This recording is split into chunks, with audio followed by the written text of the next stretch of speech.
Assalamualaikum warahmatullahi wabarakatuh. Waalaikumsalam warahmatullahi wabarakatuh. Bismillah, alhamdulillah, salatu wassalamu ala rasulillah, wala quwata illa billah, amma ba'd. Alhamdulillah para sahabat Iluin sekalian, jumpa lagi dengan kami ya di podcast perdana kita. Ini podcast Iluin yang akan mengusung tema bergerak dan berdampak bersama PP Iluin. Nah, alhamdulillah pada malam hari ini kita kehadiran tamu yang saya kira sangat luar biasa sekali. Ini ada Pak Abdul Adim selaku Ketua Umum PP Iluin dan juga Pak Isroi, ya beliau Bendahara Umum PP Iluin. Kita sapa dulu Pak Adim, gimana kabarnya? Alhamdulillah, Pak Alhamdulillah. Sekjen ya, sekaligus moderator di podcast perdana ini. Oke. Ya, dan Pak Is sehat, Pak Is? Luar biasa. Nah, ini Sehat, Masya Allah. kita kenalan dulu, Oke, jadi oke, kita oke. kenalan dulu. Ketua Umum PP Iluin kita, ya ada Pak Abdul Adim. Beliau ini alumni PAI, Pak. Alumni Alumni PAI. PAI FTIK tahun 2009, 2013. jadi masuknya 2009, Keluarnya keluarnya 2013. 2013. Ini luar biasa sekali. Beliau ini aktivis dari dulu, ya, organisatoris, ya, tapi lulusnya tepat waktu, Pak. Alhamdulillah. Dan sekarang kesibukannya apa, Pak Adim? Baik, terima kasih Pak Sekjen, Pak Dr. Nasruddin. Jadi kalau bicara kesibukan, kalau dalam dunia formalnya menjadi bagian dari alma mater ya. Jadi ketua Iluin tapi menjadi bagian dari alma mater, makanya ada guru besar yang menyampaikan ini jeruk makan jeruk gitu kan. Ya, tapi itu baru berjalan di 3 bulan terakhir ini menjadi P3K di dosen di UIN Gus Dur di Fakultas Tarbiyah. Ya, tempat kami dilahirkan, kemudian kami kembali kepada pangkuan Ibu Pertiwi begitu, Pak. Ya. Kemudian selain itu dalam dunia dunia yang di masyarakatnya ya terlibat aktif dalam beberapa organisasi selain di Iluin ya sebagai bagian daripada pengurus cabang di Nahdlatul Ulama Kota Pekalongan yang dalam proses turunnya SK. Jadi belum belum di SK-kan, masih disebut dengan calon pengurus cabang NU Kota Pekalongan. Dan hal-hal lain ya yang jelas memang dunia di bidang dunia pergerakan lah kira-kira gitu ya. Jadi paginya ngantor, sorenya keluar kantor, nanti kembali ke rumah ya tengah malam gitu. Jadi Pak ya, dosen UIN dan Ya, sekarang ini menjadi staf Warek 3 ya. Staf Warek 3 ini kesibukannya luar biasa, Pak. Jadi staf Warek 3 dan juga di PCNU Kota Pekalongan ini sebagai sekretaris nih. Sekretaris PCNU Kota Pekalongan. Selain itu juga bisnis masih jalan. Bisnisnya masih jalan, Jualan alhamdulillah. batik nggih. Di bidang fashion ya, Fashion di ya. bidang fashion. Jadi ya maksudnya Pakaian jadi. nggih. Itu teman-teman yang butuh batik jadi langsung ke ketum Iya, Iluin ya, ini iya, iya. pebisnis. Jadi makanya beliau ini mobilitasnya sudah kemana-mana dan sudah nggak mikiri finansial. Finansialnya udah jalan. Oke, dan ini juga ada Pak Is ini. Kita kenalan dulu sama Pak Is. Tuan rumah nih, tuan rumah. Oh, tuan rumah ya. Kebetulan teman-teman, sahabat Iluin semuanya, ini kita malam hari ini tempatnya di rumahnya beliau ya, Pak Isro sebagai bendum kita ya. Pak Isroi MM nggih. SAG, MM. Nya SAG. Lulus tahun berapa? Di 1996. dulu masih Yen Wali Songo nggih. Masih YIN Iya, Wali Yen Wali Songo. Songo. Stainnya mulai 97. Iya, 97. Berarti angkatan terakhir sebelum Stain. Oh, jenengan berarti Jadi kalau panjenengan tanya saya, sebenarnya ijazah saya itu YIN Wali Songo Semarang, Fakultas Syariah Surakarta di Pekalongan. di Pekalongan. Udah wes. Oh, 96 itu lulusnya. Berpadu dengan tiga lembaga. Berarti lulusnya ya itu 96 itu. Saat itu kan kita daftar kuliahnya itu di YIN Pekalongan. Iya. Di tengah-tengah jalan kan direlokasi oleh Iya. Menteri Agama Pak Munawir Zazali. Jadi YIN Pekalongan dihilangkan dan Iya. kemudian digabung ke Semarang ya. Semarang. Kemudian kalau kuliahnya kita yang peradilan agama, induknya ke Surakarta. Jadi ijazahnya kemudian Fakultas Syariah Surakarta. Nah, kemudian Wali Songo Semarang, tapi di Di Pekalongan. Pekalongan. Tapi di ijazah nggak muncul kata-kata di Pekalongannya. Jadi, tapi kita ya lulusan IAIN Pekalongan bukan Surakarta. Iya. Jadi seperti itu. Itu 1992, lulus 1996 ya. Cukup 4 tahun lah kuliah dulu ya.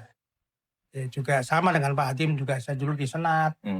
Juga kalau dulu sekarang BEM ya. Iya. Dulu Senat, terakhir malah saya lulus itu masih dulu namanya BPMF, Badan Perwakilan Mahasiswa Fakultas. Terus saya lulus itu pas masih ketua BPMF. Ya, saat itu kemudian itu jabatan di atas Senat yang kemudian ketika kita lulus sudah kita tinggalkan. Dulu kan kalau mau jadi Senat mungkin lulusnya lebih lama lagi ya. Kita menghindari itu malah. Walaupun ada potensi jadi Senat tapi kita nggak ke Senat. Kita ke BPMF. Itu dulu kalau di IAIN, jadi saya termasuk lulusan lama ya. Kayak panjenengan kan ini lulusan baru lah. Beda generasi satu dekade. Perbedaannya dengan Pak Bendum ini satu dekade. Dengan masih milenial, saya kolonial. Nah, gitu ya. Tapi wajahnya kan sama. Wajahnya sama ya. Usia boleh beda. Kita yang sepetua berarti. Kita yang sepetua. Berarti sekarang kesibukannya apa, Pak?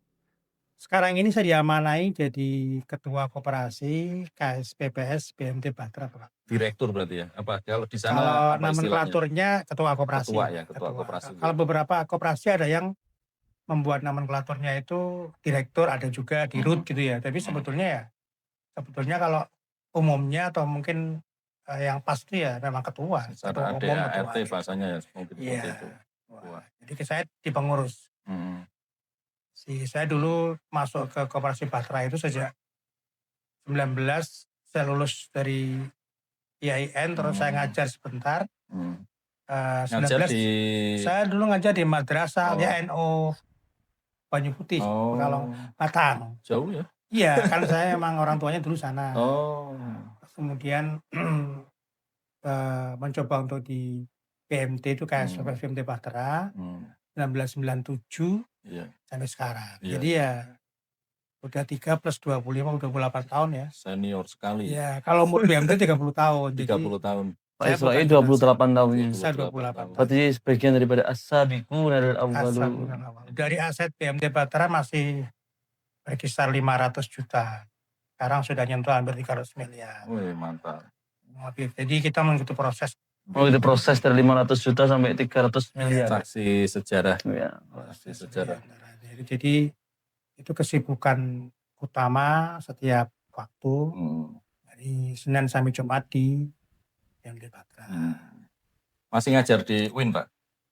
Sejak 2015, karena melihat saya itu praktisi di lembaga keuangan, kita diminta membantu di UIN untuk menjadi pengajar dari sisi praktisi. Saya sudah ngajar berarti hampir 10 tahun, Pak. 10 tahun ini. Dan alhamdulillah belum pernah absen. Lubang semester itu belum pernah. Selalu nyambung. Saya mesti ada jam walaupun terus dipakai. Terus paling kadang 5 SKS itu masih tetap ngajar sampai sekarang. Alhamdulillah masih dikasih amanah ya saya lakukan. Karena kembali seperti kita ketahui bahwa kita kan kembali ke barak kita, kita kan UIN ya, IAIN Pekalongan, jadi kita dibutuhkan ya kita mengabdi untuk alma mater sendiri. Padahal kemarin kayaknya saya dengar jenengan ditawari P3K, sempat ya kayaknya. Sempat. Tapi kan kalau saya ke P3K kemudian saya ninggalin koperasi Batra yang sudah cukup lama, 28 tahun kan, jadi seperti apa, mungkin ya oke lah kita mungkin posisinya mengabdi dalam sisi. Betul. Kan Pak Adim P3K mungkin juga panas, mungkin kita mengabdi tapi nggak harus P3K. Iya, betul. Sama-sama memberikan kontribusi sebisa kita lah. Betul. Artinya mengajar itu sebagai kontribusi kita untuk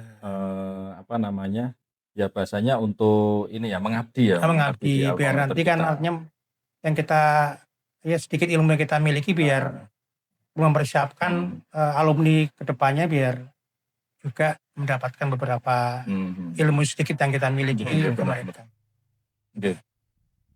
Kalau selain itu ada Pak? Saya berarti organisasi, saya juga ketua umum Pusat Koperasi Syariah Pekalongan Raya Sejahtera.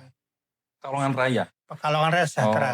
Jadi di daerah dari Brebes sampai isinya Jawa Tengah. Kendal malah anggotanya sampai Kendal ada itu. Saya ketua umum Puskopsah, udah 2 periode. Ini terakhir kemarin pelantikan masyarakat agama syariah, saya ini jadi wakil ketua 3. Ketua 3 di MES, bidang pembinaan UMKM dan juga pelatihan UMKM. Iya. Itu yang terakhir. Kemudian di beberapa yang lain ya saya juga menjadi bendahara lagi. Bendahara ada satu lembaga pemberdayaan umat di Pekalongan yang mungkin tidak tersorot Media di atas ya, karena itu dulu programnya Pak Wali yang lama tentang UBE, kelompok usaha bersama. Terus saya juga diminta jadi bendahara kelompok usaha bersama, kelompok namanya Lembaga Pemberdayaan Fakir Miskin di Kota Pekalongan yang sekarang sudah cukup jalan cukup lama dan saya jadi bendahara juga di sana. Itu juga bagian daripada aktivitas yang kita lakukan setiap waktu. Jadi Senin sama Jumat saya di BMT, Sabtunya bantu ngajar di UIN, hari Ahadnya istirahat. Ya. Bersama keluarga. Luar biasa sekali ya kesibukan yang saya kira kalau ditut itu agak susah.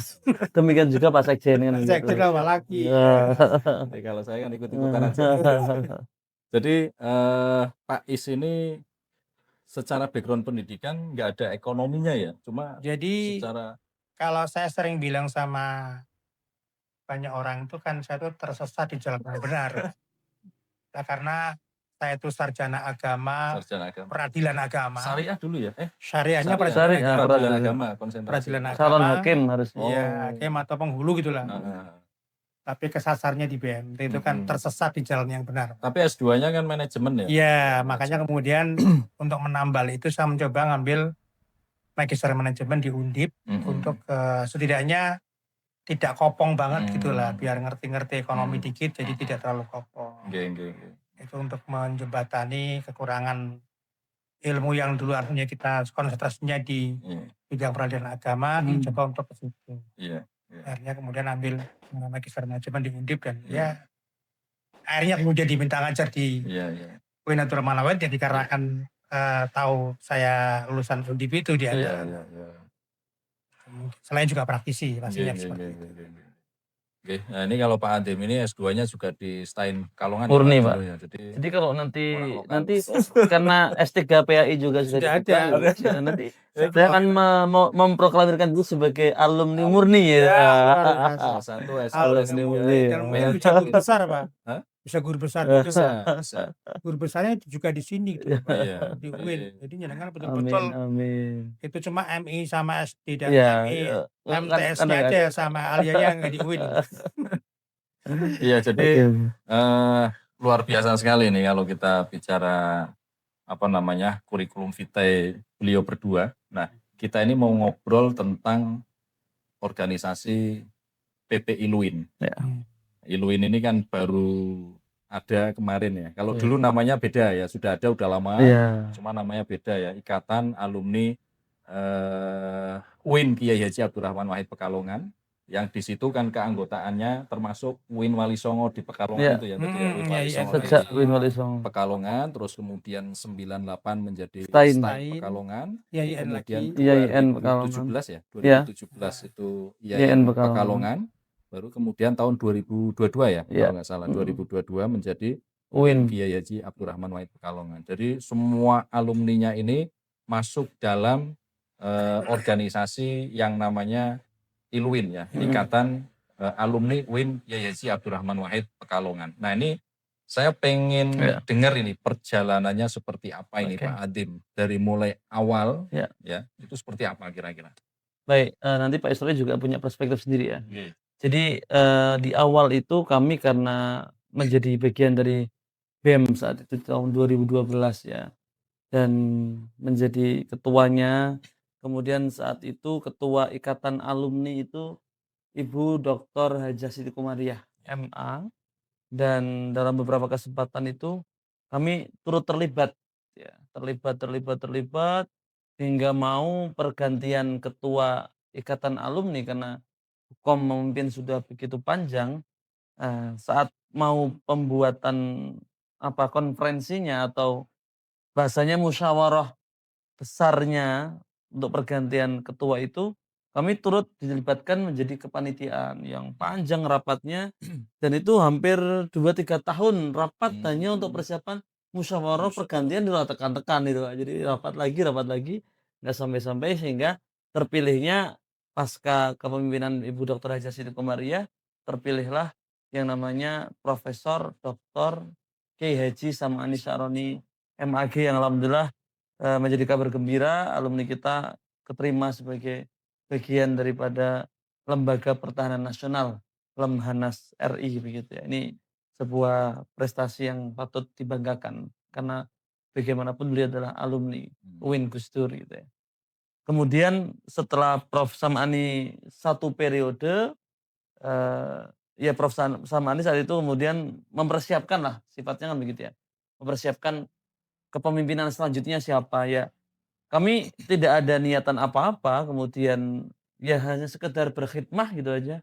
Berkhidmah, turut terlibat terhadap para senior-senior sejak zamannya Hukom yang masih sulun-sulunnya saya sebagai mahasiswa, sampai terlibat begitu panjang hingga akhirnya dipersiapkan oleh Prof. Sam'ani untuk melanjutkan kepemimpinannya begitu ya. Meskipun saat itu memang, dibuat dengan segenap musyawarah yang sangat demokratis dan terbuka ya, terbuka oleh seluruh hadirin, musyawirin yang hadir dalam, apa kita sebut kemarin itu, musyawarah besar ya, Mubes IKA UIN ya.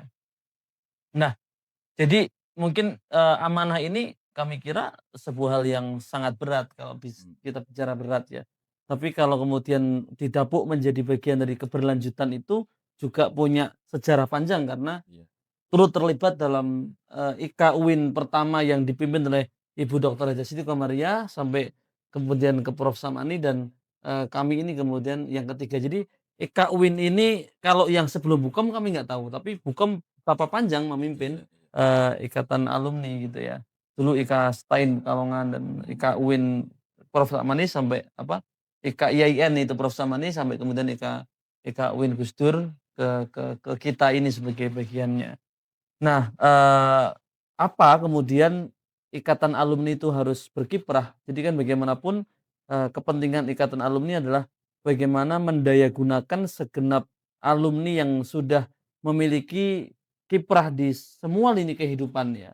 Baik di bidang apapun profesinya, ini harus memiliki kepedulian untuk saling bergerak dan berdampak. Jadi kalau kita mengibaratkan, Indonesia ini dipegang oleh, kalau menurut Pak Hasyim Asyari mantan ketua KPU itu menyampaikan Indonesia dipegang oleh 10 kampus perguruan tinggi saja. 10 kampus ini memegang pemerintahan Republik Indonesia. Ya kenapa? Karena mereka memegang karena alumninya selalu peduli dengan alumni. Ketika dia menjabat di tempat-tempat strategis, sudah barang tentu yang akan dijadikan bagian daripada sisi-sisi, kepegawaian yang ada di jabatan strategis itu adalah alumni-alumninya.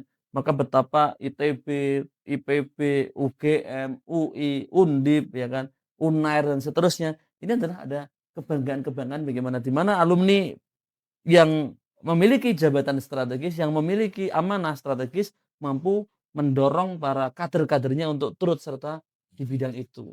Nah, maka inilah kemudian keberadaan fungsi alumni itu untuk mendayagunakan segenap alumni yang telah berkiprah dimanapun itu untuk peduli dengan alumninya. Kalau bukan kita siapa lagi, gitu kan, untuk bisa peduli dengan alumninya. Kalau kita nggak, bahasa lainnya ada sosok alumni yang memiliki kapasitas, intelektual yang bagus dan bisa katakan sebagai seorang mubalek begitu ya. Kalau tidak kita panggungkan oleh alumninya ya siapa yang mau memanggungkan kira-kira. Makanya dalam hal ini yang peduli dengan alumni ya harusnya alumni itu sendiri. Maka, PP ILUWIN, Ikatan Alumni UIN Kiai Haji Abdurrahman Wahid ini ingin terus-menerus untuk mendorong agar semua alumni yang sudah memiliki memiliki aktivitas dalam semua bidang dan semua profesi itu untuk peduli dengan alumninya. Jadi jangan kemudian kita mengutamakan orang lain, yang diutamakan alumni dengan tanda kutip adalah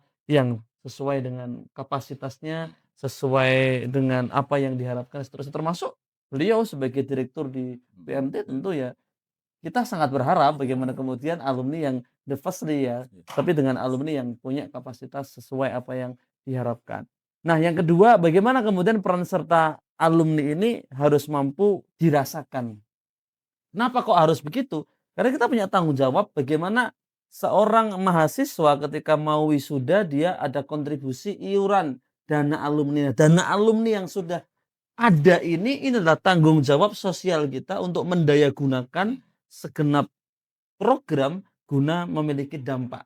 Nah, termasuk podcast perdana ini atas refleksi panjang dari zamannya Ibu Dr. Haja Siti Qomariyah, Profesor Samani sampai hari ini nampak-nampaknya tangan kita yang cuma 2 ditambah plus-plus pengurus yang lainnya juga keterbatasan, maka nggak mampu kita untuk merangkul semuanya. Nah, salah satunya adalah dengan jalan memperkenalkan alumni yang sudah memiliki profesi di bidangnya masing-masing itu untuk kita perkenalkan melalui media, podcast ini, melalui link YouTube yang nanti kita bisa sampaikan kepada seluruh alumni untuk, memiliki dampak agar alumni itu punya semangat, punya spirit, persaudaraan yang tinggi, kecintaan terhadap alma maternya. Mungkin kira-kira begitu dan banyak hal-hal lain yang ingin kita lakukan dalam ranah, tanggung jawab sosial kita ketika diamanahi oleh calon wisudawan dalam dana sosial yang terus ingin kita memberikan dampak lebih, begitu Pak Sekjen. Ya. Oke, saya mau tanya juga ini ke Pak Is ini. Ini Pak Is ini kan termasuk saksi sejarah juga perjalanan UIN ya, dulu dari IAIN terus kemudian sampai menjadi STAIN dan seterusnya. Panjenengan melihat perjalanan ikatan alumni dari awal itu seperti apa, Pak? Kayaknya jenengan itu dari awal jadi pengurus ya? Iya. Bener ya? Di mana Pak? Di ikatan alumni zamannya Bukom itu kan sudah masuk pengurus juga toh? Belum, saya anggota belum ya? anggota biasa aja. Heeh. Biasa. Jadi mungkin gini, kalau kita lihat perjalanan IAIN dari zaman saya IAIN, STAIN, IAIN lagi, kemudian UIN, sih kalau kita lihat perkembangannya sangat menggembirakan ya. Ya bagaimana, maaf pada zaman saya harus berteriak-teriak demo ya. Bagaimana kita nggak demo, IAIN mau dihapus gitu ya. Kita mau dibumi hanguskan ya demo ya. Dan kebijakannya Menteri Munawir Ghazali itu kita kan demo. Jadi demo kita itu ya di Pekalongan demo, lari ke Semarang demo, hanya dalam mempertahankan IAIN. Mempertahankan agar tetap di Ada di Pekalongan. Pekalongan. Kan Ini itu namanya termasuk Pejuang mempertahankan iya, sehingga kita hari ini dapat berkahnya kan itu Pak Rasul itu ya. namanya IAIN Pekalongan, walaupun akhirnya kemudian kan IAIN itu tidak berhasil dipertahankan dalam konteks IAIN ya, Iya, karena kan harus dilebur ke Surakarta tadi ya. Tapi kemudian perjuangan itu tidak kemudian, ya bukan hanya mahasiswa, dulu juga Sivitas Akademika juga memperjuangkan itu, yang akhirnya kemudian muncul STAIN itu Pak. Iya. Dulu saya masih sangat sangat ingat ucapan teman-teman saya di saat kuliah bareng. Jadi ada yang bilang, Pak Isroy itu mau beli sepatu dapat sepatu. Karena saya masuk IAIN itu kan mau beli sepatu. Ijazah saya IAIN kan sepatu. Iya. Tapi banyak teman-teman saya yang mau beli sepatu dapatnya sendal. Karena dapatnya STAIN. Ya bukan meramain STAIN itu di bawah dianggap sendal, bukan, tapi dia mau beli sepatu dapatnya sendal gitu ya. Kemudian ada yang mau beli sendal malah dapatnya sepatu lagi kan. Iya. Malah mau beli sepatu dapatnya mas sepatu bot Win atau Rahman Wahid. Jadi jauh lebih luas. Artinya kalau kita bicara konteks perjalanan, keberkahannya luar biasa. Iya. Jadi proses ini juga tentu campur tangan Sivitas Akademika, mahasiswa, campur tangan Allah. Sehingga sampai kemudian muncullah UIN Abdurrahman Wahid yang saya lihat sekarang dalam kalau kita membandingkannya sama zaman dulu ya, jangan dilihat dari konteks, orang sering bandingin kan Nah, siswa lama itu kadang-kadang lebih berkualitas dibanding sekarang, atau mungkin universitas dulu lebih berkualitas karena apa ya, Didikannya lebih keras dan sebagainya. Nilai juga lebih mahal. Saya masih sangat ingat itu ada dosen saya yang bilang, saya nggak sebut namanya nanti nggak enak. Dia bilang, itu nilai Allah, B nilai saya, kamu cukup C, gitu aja kayak gitu. Jadi nilainya nggak pernah bisa B. Dapat B kosong aja itu sudah sangat, Masya Allah, itu luar biasa. Karena A nilai Allah sempurna, B nilai dosen. Kamu masa mau nyamain dosen? Gitu. Saya masih ingat sekali itu. Dan memang mata kuliahnya susah, ya ingatnya ya. Seperti itu ada sampai seperti itunya.